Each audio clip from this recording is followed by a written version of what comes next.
a devoção como vivência espiritual é um tema desafiador, porque a devoção é a forma mais sublime de amor, e falar sobre o amor não é tão fácil como falar sobre coisas intelectuais. Alguém mais radical diria que uma palestra sobre devoção talvez seja até um contrassenso, porque, no entanto, a mente está ligada ao coração até certo ponto. Então, até certo ponto, o pensamento pode induzir a devoção. Mas, na verdade, a devoção é um instrumento que nos leva acima da mente ou acima do intelecto, porque ela trata das nossas emoções, do amor a Deus, enfim, da emoção mais poderosa que um ser humano pode sentir e, segundo os Yoga Sutras, capaz de produzir o samadhi ou êxtase por si só, se a devoção for apenas suficientemente intensa. Todos os conhecimentos se tornam desnecessários. Porém, a dificuldade está que, junto com as emoções humanas, estão em geral também as paixões humanas. E a dificuldade de ter uma emoção totalmente pura e divina, como a devoção na sua plena potência, sem a mescla ou a mácula com todos os ingredientes pessoais próprios da condição humana, não é tarefa assim tão simples. No entanto, parece, e me agrada muito em particular, uma frase da tradição teosófica, inclusive nos seus estudos de origem mais egípcia, ou de um mestre que de lá nos inspirou, que dizia que a pureza do amor humano purifica e prepara para o amor divino. Nós não podemos simplesmente, creio, querer queimar etapas e ir diretamente para o amor divino, se por muito tempo o amor humano não transbordou em nosso coração. E por isso também, se nós não formos capazes de amar e servir aos nossos irmãos humanos, eu tenho minhas dúvidas se será possível o amor divino ou o amor a Deus. Dizia Krishnamurti que se nós fôssemos capazes de amar a um só ser humano plenamente, então nós poderíamos amar a humanidade. Mas que enquanto não formos capazes de amar a um ser humano que seja plenamente, então nosso amor pela humanidade é fictício. O amor é uma coisa tão misteriosa que ele nos torna capazes de suportar qualquer sacrifício. E os mínimos deveres da vida diária, quando nos falta o amor, eventualmente nos parecem tediosos ou mesmo insuportáveis. O amor tem uma capacidade de motivar-nos a superar dificuldades, como talvez nada mais seja igualmente capaz. E quando nós estamos realmente apaixonados, nós somos capazes de fazer sacrifícios pela pessoa que dizemos amar, como em geral não somos em relação a outras pessoas pelas quais deveríamos até sentir gratidão, mas se faltou o amor, o sacrifício parece insuportável.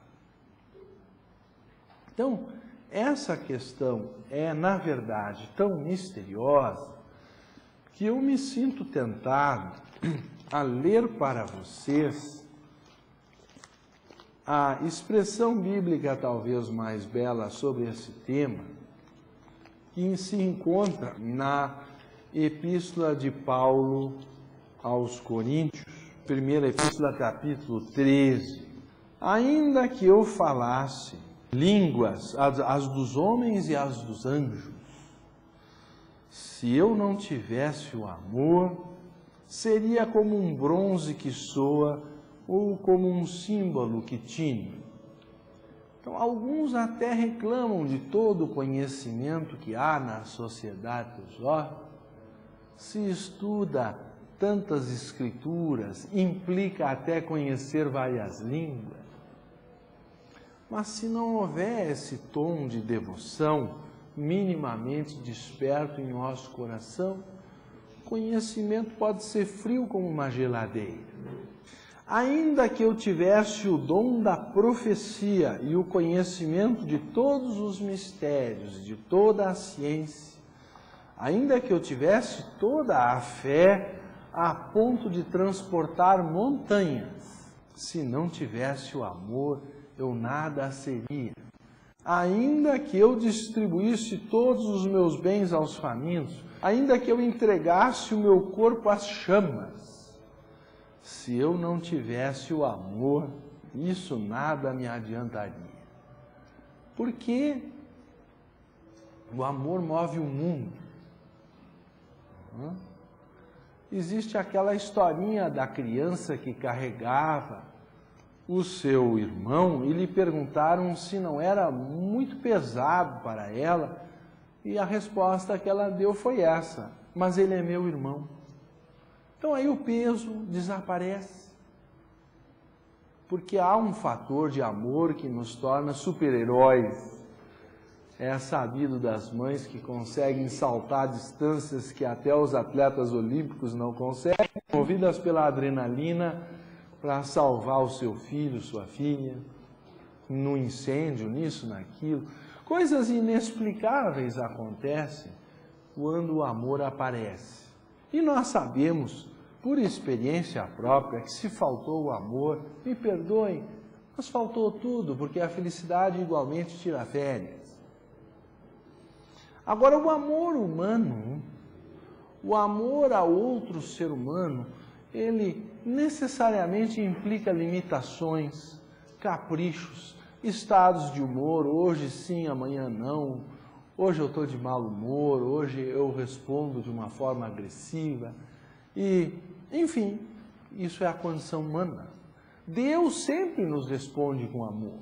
E quando um homem se diviniza, ele se torna um homem perfeito, como um Cristo ou Buda, é apenas isso que nós esperamos dele e nada mais. É que a resposta seja sempre amorosa. E se não for assim, nós já sabemos que aquele homem não atingiu a perfeição ainda. Porque esse é o grande teste, o resto é teoria. O amor é paciente, é prestativo, não é invejoso, não se ostenta, não se incha de orgulho, não faz nada de inconveniente, não procura seu próprio interesse. Isso é o mistério do amor, ele serve ao outro. Não se irrita, não guarda rancor, não se alegra com a injustiça, mas se regozija com a verdade. O amor tudo desculpa, tudo crê, tudo espera, tudo suporta, dá mais uma chance, é um mistério.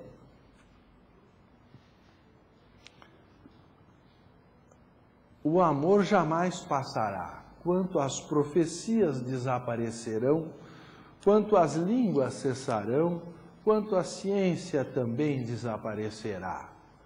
Pois o nosso conhecimento é limitado, e limitada é a nossa profecia, mas quando vier a perfeição, São Paulo não usava essa palavra em vão. O que é limitado desaparecerá. Vejam, ele citando ele mesmo. Em Efésios 4,13 ele diz: até que todos nós cheguemos à unidade da fé e ao conhecimento do Filho de Deus, ao estado de homem perfeito, à plena medida da estatura do Cristo. Então, se me permitirem usar como sinônimo outra citação dele mesmo, quando vier a perfeição é quando eu tiver a estatura do Cristo. Ele disse mais, que todos nós vamos atingir esse estado de perfeição, até que todos nós atinjamos. E Jesus demandou isso como um mandamento: sede perfeitos como vosso Pai Celestial é perfeito. Quando a palavra perfeição aparece na Bíblia, ela não vem em vão. Não é uma perfeição qualquer de tirar nota 10 numa prova, uma perfeição relativa. Nós estamos falando de tornar-se como nosso Pai Celestial, portanto divinos. É uma perfeição celestial. Quando eu era criança, falava como criança, pensava como criança, raciocinava como criança. Depois que me tornei homem, fiz desaparecer o que era próprio da criança. Agora vemos em espelho de maneira confusa, mas depois veremos face a face, quando não houver mais névoa de nuvens que a personalidade cria. Aí eu vou ver a coisa como ela é. Agora meu conhecimento é limitado, mas depois conhecerei como sou conhecido, por identificação além dos espelhos. Agora, portanto, permanecem a fé, a esperança e o amor, essas três coisas. A maior, porém, é o amor. Curiosamente ou não, esse livrinho que em dezembro vai fazer 100 anos, aos pés do Mestre, que eu considero por isso mesmo o mais importante livro já publicado na Sociedade Teosófica, e por ironia é o mais vendido, define o amor da seguinte forma: de todas as qualificações, o amor é a mais importante, pois se for bastante forte em um homem, impele-o a adquirir todas as demais, porque dá esse poder de sacrifício que faz qualquer coisa. E todas as demais, sem o amor, nunca seriam suficientes. Frequentemente é expresso como um intenso desejo pela libertação da roda de nascimentos e mortes e de união com Deus. Quando nós amamos, nós queremos estar juntos. Quando nós odiamos, por antítese, queremos estar longe. A união máxima é a união com Deus. Portanto, o amor está definido com propriedade nessa frase.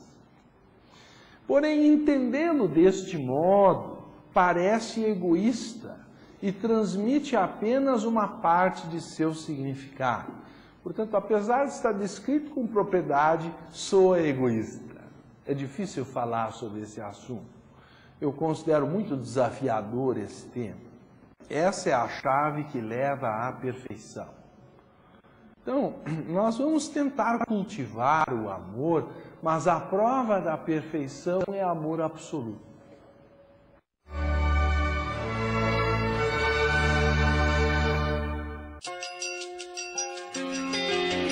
Um gesto pelo uso racional das nossas águas. Um gesto por amor e respeito ao próximo. Um gesto que pode mudar o mundo. Não há ideologia superior à solidariedade. União Planetária.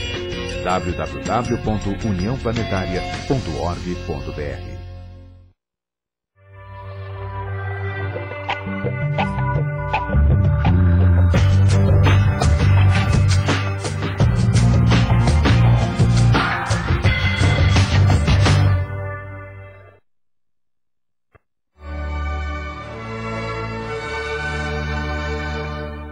Então, por que toca a nós uma senhora como Madre Teresa de Calcutá, que abraçava os leprosos, que dava tratamento àqueles que eram empobrecidos, que tinha a expressão de um amor prático na vida diária? E porque Ele é amor, tu, se quiseres tornar-te uno com Ele, deves também estar pleno de perfeito altruísmo e amor. Bom, agora definido no seu nível absoluto, vamos descer à vida diária. O 51 faz essa descida. Ele vai ao amor absoluto no 50 e o parágrafo 51 nos traz de volta para a Terra quando diz, na vida diária, isso significa duas coisas. Como é que se expressa esse amor na vida diária? Primeira, que deve ser cuidadoso para não causar dor a nenhum ser vivo. Isso começa, talvez, com o vegetarianismo e outras coisas, mas termina num estado de amor absoluto que é difícil de se imaginar. Porque no segundo ponto diz, e segunda, deve estar sempre vigiando por uma oportunidade de prestar auxílio. Alguém diria que isso é uma questão menor, mas o mestre usa no parágrafo 21, aliás no 20, essa como uma técnica de superação do próprio egoísmo. Ele diz, precisas discernir entre o altruísmo e o egoísmo, pois o egoísmo possui muitas formas e quando pensas finalmente tê-lo morto em uma delas, ele ressurge em outra forma tão forte como sempre. Porém, gradualmente tu te tornarás em tal medida pleno do pensamento de auxiliar os outros, que não haverá mais lugar nem tempo para qualquer pensamento sobre ti mesmo. Então, a mesma ideia de uma emoção que tome o espaço de todas as outras, aparece aqui como uma vontade de servir que não dê mais espaço nem para o eu pessoal. Os grandes comentaristas dizem que explicar o próprio amor ou a devoção a Deus é impossível. Então, essa palestra deveria ser um silêncio. No Bhaktisutra de Narada, que é um dos livros que nós vamos estudar representando o hinduísmo, define-se a natureza do amor a Deus como não podendo ser descrita. E, no entanto, diz que tal qual o paladar de uma pessoa que é muda. Uma pessoa que é muda não consegue explicar o que ela está sentindo.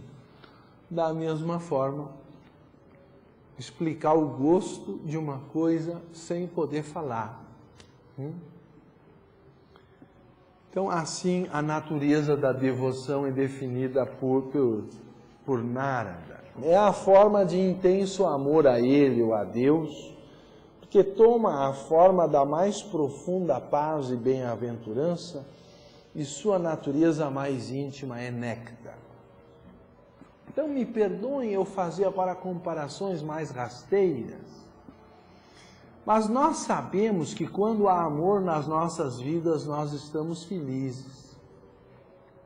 E na proporção em que Ele tira férias, a nossa felicidade também tira férias. Por isso, a eterna conexão entre amor e bem-aventurança.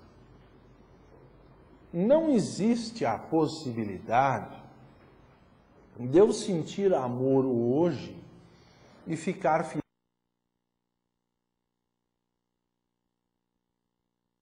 feliz sem sentir amor. As duas coisas vêm juntas e são diretamente proporcionais. Observe, quando o ódio entra na nossa vida, a felicidade também vai embora. Não é que vem primeiro uma coisa e depois acontece a outra. Essas coisas são simultâneas no mundo do espírito. Portanto, esse é o mais sagrado dos temas. E é a própria chave da felicidade. Não há outra definição possível. Então, é claro, nos interessa descobrir como desenvolver o amor. E eu diria que um dos testes mais comuns ao nosso alcance é o do casamento. Experiência essa que por si só não é muito fácil. Não sei se vocês conhecem aquela história dos dedos que os chineses usam na alegoria, que os pais, que são os polegares, eventualmente vão morrer antes de nós, que os nossos irmãos também vão seguir seu curso, como também os nossos filhos. Mas o dedo do casamento é o anular, e dizem que o eu é o do meio, porque nós não conseguimos facilmente nos separar deste dedo sem romper conosco mesmo. Enfim, essa é a história chinesa de por que o anel do casamento se põe no dedo anular. Porque os nossos filhos, nós não escolhemos quem vai nascer ali, eles nos são dados, alguém vai dizer por karma. Os nossos pais, da mesma forma, nós não escolhemos, o karma nos trouxe. Eventualmente podemos dizer o mesmo dos irmãos de sangue, mas eu suponho que com quem nós casamos nós fizemos uma escolha. Então, o sabor dessa relação tem um grau de comprometimento um pouquinho diferente. E volto a dizer o que dizia Krishnamurti, que se nós não soubermos amar a um só, o nosso amor à humanidade é fictício. Imagine que o nosso teste é amar quem nós escolhemos para amar. Porque talvez a relação mais difícil da vida seja esta, se nós quisermos nos dedicar a ela com um pleno coração. É um teste ao nosso ego psicológico. Nós sabemos e se fala muito do amor ao Mahatma, do amor ao Mestre, como a condição que leva ao amor divino. Mas até o homem chegar à condição de merecer encontrar um Mestre perfeito para amar, talvez num nível pessoal e direto, eu acho que ele tem que ter aprimorado e purgado o seu coração em vários estágios na relação pessoal. E esse é um assunto complexo. E eu acho meridiana a comparação, que eu já citei aqui algumas vezes, de Rubem Alves, quando compara dois tipos de relacionamento, os de jogo de tênis e os de jogo de frescobol. Eu ainda não encontrei uma explicação mais ao alcance da minha finitude, que imediatamente me faça localizar quando o meu ego aparece na relação e quando eu realmente consegui deixá-lo de férias por algum tempo. Ele diz que no jogo de tênis, as pessoas ficam procurando a fraqueza do outro e o objetivo do jogo é ganhar. Mostrar superioridade perante o adversário, marcando o ponto sobre a fraqueza do outro. E de preferência ainda dizer, viu, eu ganhei, sou melhor do que tu. Em muitos relacionamentos, tem diálogos que parecem um jogo de tênis, em que ninguém quer ceder e o importante é dizer a última palavra e mostrar que tem a razão. E eu não me eximo disso, porque volta e meia eu me pego nessa situação. Quando eu me pego nessa situação, me lembro do Rubem Alves, cai uma ficha, plim, epa, sinal vermelho, alerta vermelho número 5, estamos no território do ego psicológico, onde o eu está, Deus não está. Onde Deus está, o eu não está. Para sentir Deus, o eu tem que ter tirado férias. Uma das coisas mais contraditórias é o eu pedir coisas a Deus. Porque enquanto o eu fica pedinte, ele pode até ganhar as coisas, mas não ganha Deus.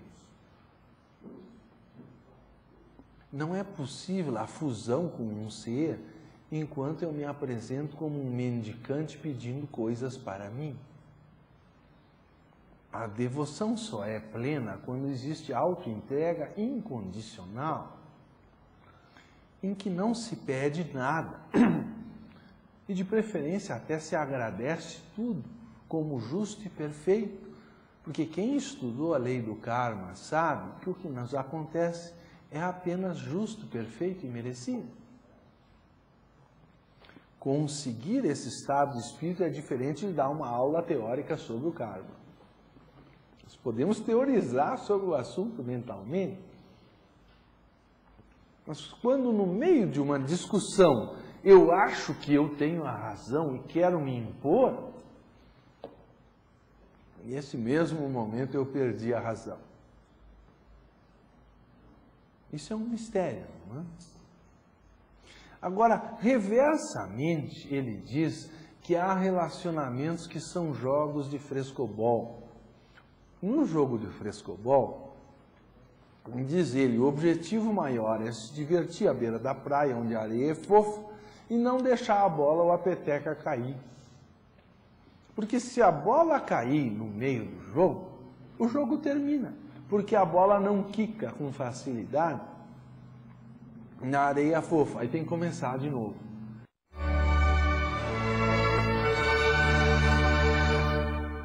Conheça o portal da TV Suprem. Acesse www.tvsuprem.com.br e saiba mais sobre nossa programação.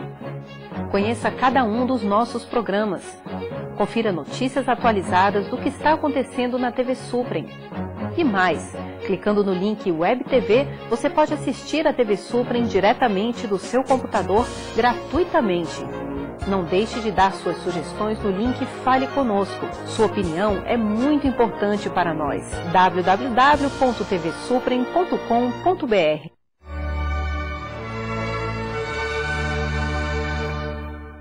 Então, o espírito do jogo de frescobol é tornar o alcance para o nosso companheiro de jogo, que já não é mais um adversário, porque o objetivo não é fazer pontos sobre a fraqueza ou dificuldade ou falta de habilidade dele, senão jogar a bola ao mais fácil possível ao alcance dele, para o jogo não acabar. Então eu ajudo ele a alcançar a bola. E essa pessoa me ajuda a alcançar a bola, lançando com a sua habilidade possível a bola o mais perto possível do meu alcance. Quem sabe como quando a gente joga a frescobol com o nosso próprio filho, a nossa própria filha, ensinando na beira da praia. Eu não estou querendo dificultar ou mostrar habilidade ou superioridade. Estou tentando ver se ele consegue acertar a bola nas suas primeiras tacadas. Estou ajudando ele ou ela a aprender a jogar o jogo de frescobol. Então, meus queridos, é um espírito totalmente diferente. É um espírito de cooperação, de mútuo auxílio. Agora, quando o outro nos dá uma bola ruim, quero dizer, longe do alcance, eu vou pressupor, não com o meu julgamento, que ele quer me ferir, que ele quer me fazer correr atrás da bola, ou que ele quer ganhar um ponto na minha fraqueza. Eu vou imediatamente pressupor, de boa vontade, que ele não conseguiu mandar uma bola melhor. Então eu vou perdoar aquele lance, tentando corrigir, devolvendo o melhor possível, porque a próxima, quem sabe, seja melhor ainda. E quem sabe fui eu que já dei a bola meio torta, e ela voltou mais torta porque era difícil de alcançar. E vão se acumulando as tortuosidades até que a bola sai do controle e o jogo acaba. Então, quando eu me relaciono assim com outra pessoa, eu compreendo que o outro ainda não sabe governar completamente as suas emoções e os seus pensamentos. Ele tentou acertar, mas não conseguiu plenamente. Se eu julgá-lo mal, aí eu vou querer meio que me vingar e dar a bola mais torta ainda, para ele ver como é bom ter que correr atrás da bola. E aí fica um magoando o outro. Vocês já viram como rapidamente o tal do amor pode se converter em outra emoção e virar o ódio? Depois sai no jornal, matou por amor. E há religiões que matam em nome de Deus. Então deve ser o maior de todos os pecados. Faz sentido se eu amar uma mulher odiar todas as outras? Ou se eu amar uma criança, o meu filho, a minha filha, então tem que odiar todas as outras? Não faz sentido nenhum. Que amor é esse? Quanto maior for o meu amor pela minha religião, maior deveria ser o meu respeito e o amor pela religião dos outros também. A tolerância é uma das expressões do amor. Nós acabamos de ler: tudo crê, tudo espera, tudo perdoa, tudo suporta. Então, esse dito amor religioso que fica intolerante e fanático, deixa a desejar perante a perfeição do amor.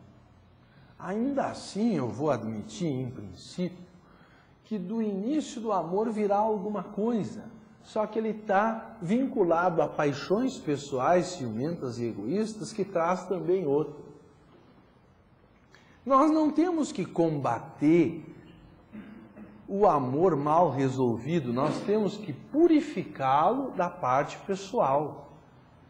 Então nós não devemos reprimir o amor ciumento, nós temos que remover o ciúme. É diferente. Não é o amor que está errado. Toda vez que o amor produz sofrimento é porque ele está maculado. O amor, por definição, traz felicidade. Ele é o maior lenitivo, ele é o maior consolo. Ele é, assim, de certa forma, uma espécie de anestésico que nos faz suportar todas as dores com facilidade. E sem ele, as mínimas dores se tornam insuportáveis. Então, o poder dele é tão extraordinário que muitos poetas dizem que ele é a força que move o mundo. Eu gosto de uma expressão sufi, porque é uma das coisas mais difíceis de explicar, se não a mais difícil propriamente dita. É por que Deus criou o mundo e nele há tanto sofrimento. Entender o significado da vida é o maior de todos os enigmas. E os sufis responderam da seguinte forma, por analogia, porque não é lógico, mas por analogia, pelo hemisfério direito do cérebro, sugere a tradição sufi que o significado da vida é o amor, e que no princípio Deus era uno e estava só, e então ele dividiu-se, a fim de que seus fragmentos pudessem se amar uns aos outros e assim descobrir que são partes do todo.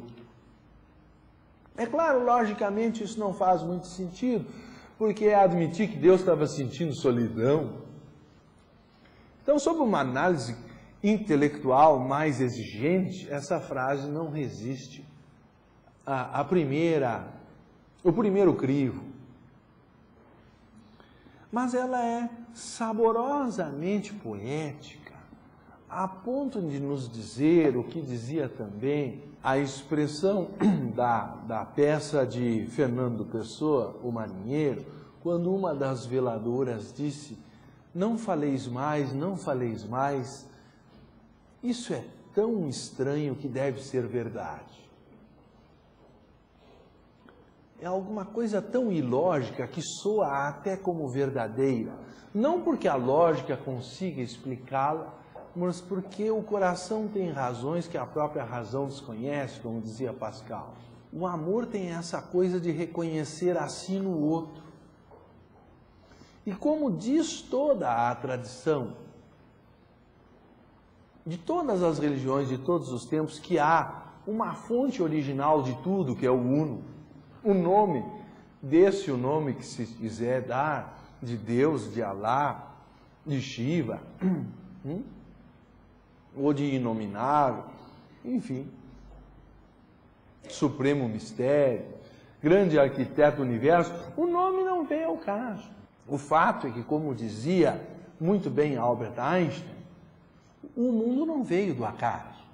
Querer dizer para nós que houve uma explosão original, de onde surgiu a poeira cósmica e daqui a pouco apareceu do caos um cosmos ordenado. Como é que surgiu uma simples planta, uma simples pedra, um planeta? Ou a intrincada ecologia entre as espécies animais, vegetais de um ambiente? de um habitat ou do planeta inteiro. A vida é o maior de todos os mistérios. Querer dizer que isso veio de uma explosão e se organizou sozinho, me perdoe, seria zombada a inteligência de você? Então, reversamente, o próprio Einstein dizia: creio em Deus que se revela na harmonia ordenada do universo. Creio que a inteligência está manifestada em toda a natureza. A base do trabalho científico é a convicção de que o universo é uma entidade ordenada e compreensível e não uma coisa ao acaso. A própria descoberta das leis da natureza pela ciência indica que há uma inteligência na natureza. Mais do que isso, se a ciência vai em busca das leis, ela está pressupondo que o universo é lógico, racional e tem leis inteligentes que o regem. Essa é a base do trabalho científico, diz Einstein. Portanto, ele vê Deus como a inteligência que se expressa em toda a natureza. Eu creio em Deus que se revela na harmonia ordenada do universo. Isso é o credo de Albert Einstein. Eu creio que a inteligência está manifestada em toda a natureza. Como um cientista, ele conclui: a base do trabalho científico é a convicção de que o universo é uma entidade ordenada e compreensível e não uma coisa ao acaso.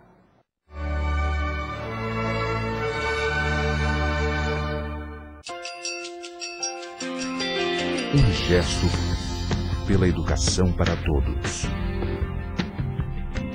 Um gesto por amor e respeito ao próximo. Um gesto que pode mudar o mundo. Não há ideologia superior à solidariedade. União Planetária. www.uniãoplanetaria.org.br.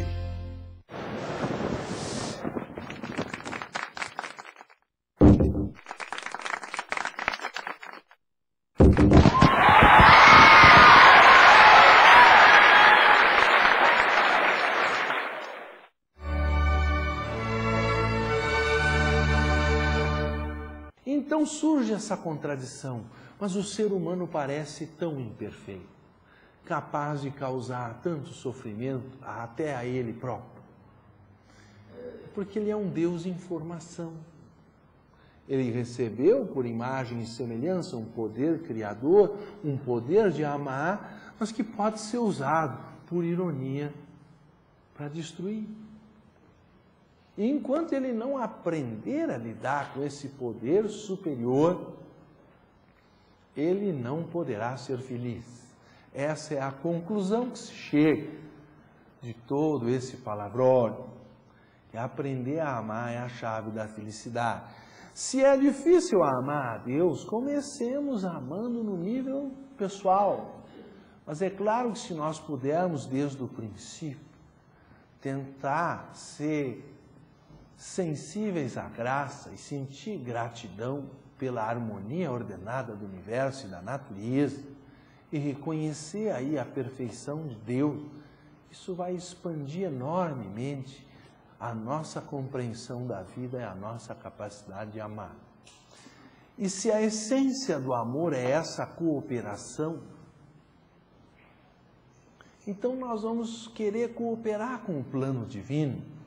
E também aí, magnificamente, aos pés do Mestre, diz: a religião a que o homem professa, a raça a que ele pertence, essas coisas não são importantes. O que é realmente importante é esse conhecimento, o conhecimento do plano de Deus para os homens, pois Deus tem um plano e esse plano é a evolução, é a intenção de Deus na natureza. Quando o homem o tiver visto uma vez e realmente o conhecer, não poderá deixar de cooperar com ele, tornando-se uno com ele, por ser tão glorioso e tão belo. Quer dizer, o poder, a força que essa percepção da perfeição divina na natureza e o estado de gratidão que ela produz no íntimo humano gera um amor e uma devoção tão intensa que vence qualquer obstáculo. Assim, porque sabe que ele está ao lado de Deus, mantém-se no bem, resistindo ao mal, trabalhando para a evolução e não por egoísmo. Então vocês vejam que o amor e a devoção, por um lado, estão relacionados, no início ao conhecimento e mesmo à sabedoria pelo outro. Porque quanto mais eu compreendo o plano divino, mais amor por Deus eu tenho. E quanto mais amor por Deus eu tenho, mais eu quero compreender o plano divino, compreender o sofrimento das criaturas e tentar minimizá-lo em seu serviço. Por isso, na prática, o amor se expressa como aquele cuidado de evitar causar dor a qualquer ser vivo e a constante vigilância em um caminho para poder prestar auxílio.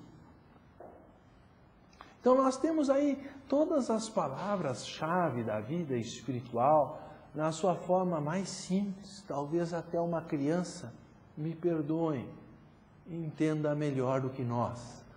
Por isso Jesus dizia que era preciso voltar a ser uma criancinha para entrar no reino do céu. No budismo a devoção tem outro colorido porque Deus não aparece no budismo. Existe a devoção aos mestres, ao Buda, mas não com o colorido que ela aparece no hinduísmo e no cristianismo, porque eu temo que sem compreender a reencarnação fique difícil entender o karma e a justiça divina, e se nós não temos esse estado de gratidão pelo que nos acontece, ou nós nos sentimos injustiçados, me perdoem, é inútil querer falar com Deus. Se eu acho que Deus fez para mim uma coisa que eu não mereço, a partir desse momento a minha comunicação com Deus se cortou porque eu estou de mal com Ele. Então a influência do karma e da reencarnação, quando devidamente compreendidos, resgata as nossas mágoas e nos coloca em outra condição de nos relacionarmos com Deus. E isso, em parte, se perdeu um pouco no cristianismo no dia 5 de maio de 553, e para resgatar plenamente esse assunto, é uma visão mais sapiencial do cristianismo, eu me sinto no dever de entrar nesse tema. Mas depois daquele dia, por interferência do imperador Justiniano, só uma crença era aceita e a outra recebeu um anátema. Quando é que nós sentimos que o amor é verdadeiro? Quando existe atenção, dedicação, paciência, respeito. Quando alguma dessas coisas tira férias, o amor começa a ir embora. Saber preservar as condições onde o amor é possível é a arte de fazer o amor continuar. Porque, como dizia Jesus, ele não é desse mundo. Então, nós temos que criar uma redoma para que a chama não se apague, e o primeiro vento da matéria tende a apagar o amor. Esse é o mundo da paixão, não é o mundo do amor. E saber preservá-lo é preservar as condições nas quais o amor pode ser mantido. Enfim, isso é uma discussão por si mesmo. E de resto, meus queridos, desejar a vocês que o amor e a devoção possam florescer nos seus corações, como também nos nossos corações, nos incluindo nessa bênção que é a vida e a descoberta de Deus.